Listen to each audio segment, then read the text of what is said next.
It is time now in the scheme of evolution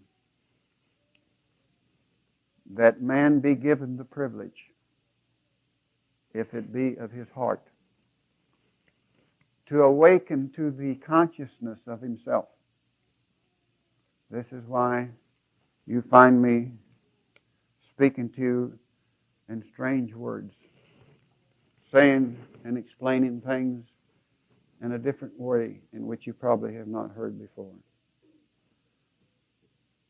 50 years ago, this could not have been said. When I birthed on the planet, it was not possible to speak of these things. 1945, a door into the planet was opened.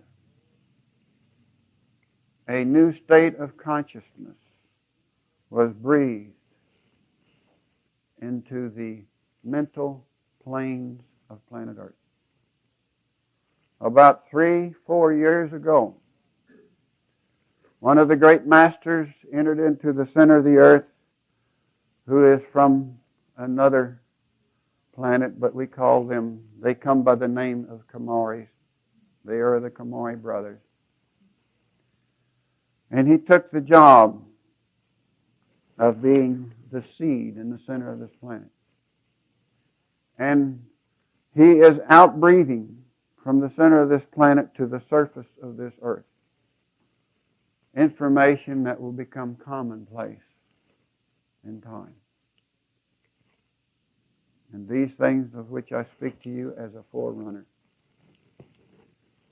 in 50 or 100 years from now, will be commonplace, will be spoken and studied with great enthusiasm and excitement among mankind. The time is not ready quite yet for the multitude. Much has to be done. Much work has to be done. There are those on the planet who are preparing for this work, the same as Jesus had to come and prepare for his day. There are others, and we have met them, at least I have. Some of you will probably walk with this beautiful being and help him as he moves across this planet when his time comes. I do not know whether I will be alive at the time he starts his work. I am here until they tell me that it's time to come home. Then I shall leave. We have to learn the truth firsthand. If you don't learn it firsthand, you don't know it. You only think you know it. And this is one of the sad things that I see even among some of us. We think we know when we only know a little. I am only learning parts of myself. And every time I find a new part, it makes me joyful. And the word joy is mentioned more in the Bible than any other word.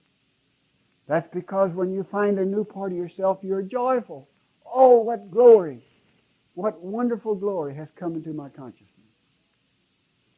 And the word God soon leaves the phraseology of your own mind, because you know that it is only a word, only a state of consciousness.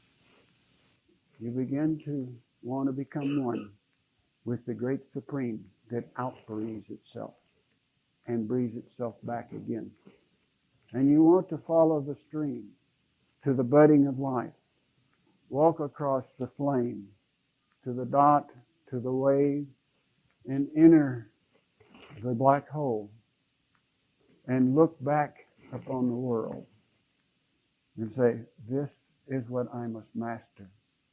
This is what I must do in order to have the thing called immortality, where I shall live consciously through eternities after eternities as a unit of consciousness that knows itself. And I must build this soul pattern to be exactly the same as the great Supreme pattern, so that I can have a place in this thing called space. And believe me, friends, there's plenty of room out there for all of you. Plenty of room. But you will not have that body until you have gone through the schools. Now, many will go through the schools and will return to be absorbed back into Great Supreme. Stop and think of an oak tree. How many acorns fall from the oak tree? How many become trees? How many seeds has Great Supreme outbreathed?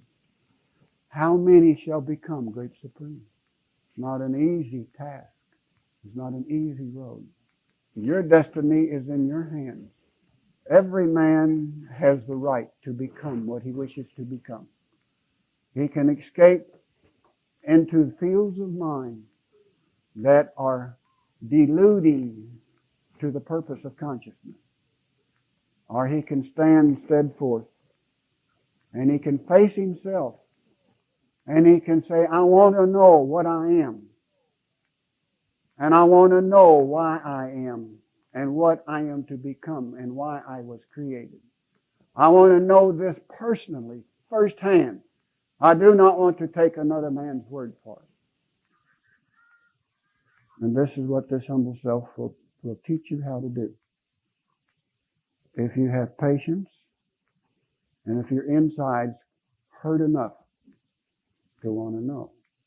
And this is, I promise you, with all the capacity of consciousness that is mine, that this is not the only way to know. If you want to know how many ways there are to know, tell me how many human beings are on the planet, and I will tell you that is the number of ways. But either you go ahead of the crowd, or you walk with the parade, or you drag behind the parade. It's your choice. It's man's choice. It's called free will. So every man chooses by the way he lives that which he shall become. Well, it's time for you to take a 5-minute break, and then we will meditate.